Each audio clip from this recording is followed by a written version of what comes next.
অষ্টম শ্রেণীর সুপ্রিয় শিক্ষার্থীরা, education point by Nazmul Islam আমার নতুন শিক্ষা বিষয়ক ইউটিউব চ্যানেল। তোমরা প্রত্যেকেই চ্যানেলটিকে সাবস্ক্রাইব করে আমার পাশে থাকবে, ধন্যবাদ।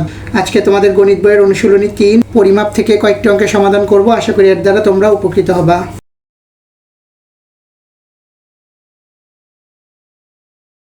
প্রশ্ন নম্বর 10, একটি পুকুরের দৈর্ঘ্য, প্রস্থ এবং পাড়ের বিস্তার দেওয়া আছে। পাড়ের ক্ষেত্রফল নির্ণয় করতে হবে। দেওয়া আছে পুকুরের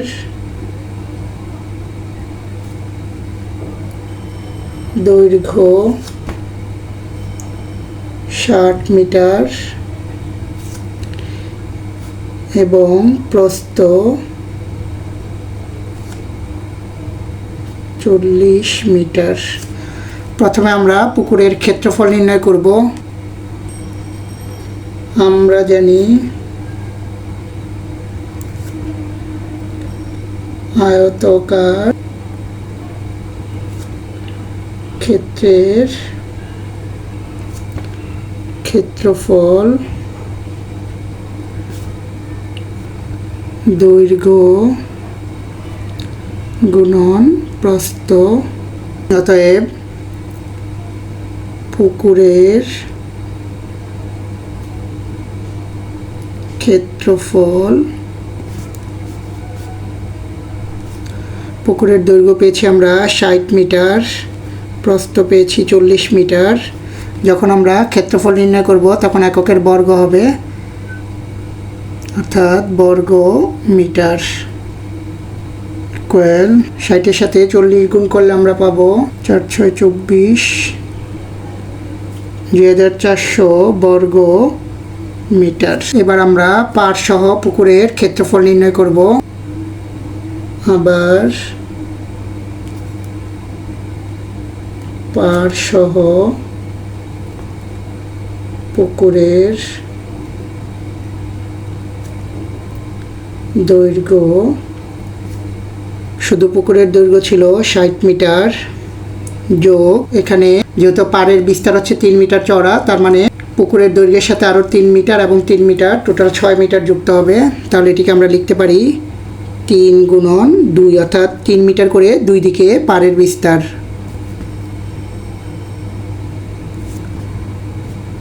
60 যোগ 6 সমান সমান 66 মিটার। অনুরূপভাবে আমরা পাড় সহ পুকুরের প্রস্থ নির্ণয় করব। পাড় সহ পুকুরের প্রস্থ, পুকুরের পাড়ের প্রস্থ ছিল 40 মিটার, যোগ এবং দুই দিকে পাড়ের বিস্তার আছে 3 মিটার। তাহলে আমরা লিখতে পারি 3 গুণন 2 মিটার। 40 যোগ 3 দুগুণে 6 মিটার, 46 মিটার। সুতরাং পাড় সহ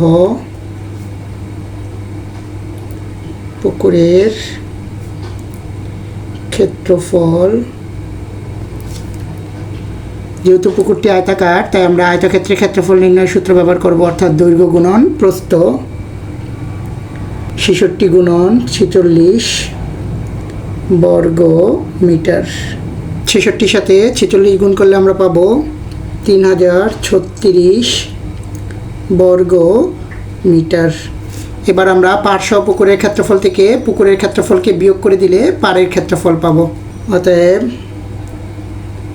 পাড়ের ক্ষেত্রফল, পাড় সহ পুকুরের ক্ষেত্রফল পেয়েছিলাম আমরা 3036 বর্গ মিটার, বিয়োগ পুকুরের ক্ষেত্রফল পেয়েছিলাম আমরা 2400 বর্গ মিটার। বিয়োগ করলে আমরা পাবো 636 বর্গ মিটার। নির্ণেয়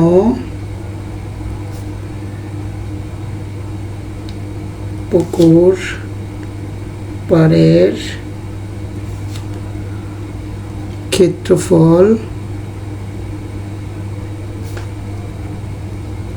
636 বর্গ মিটার।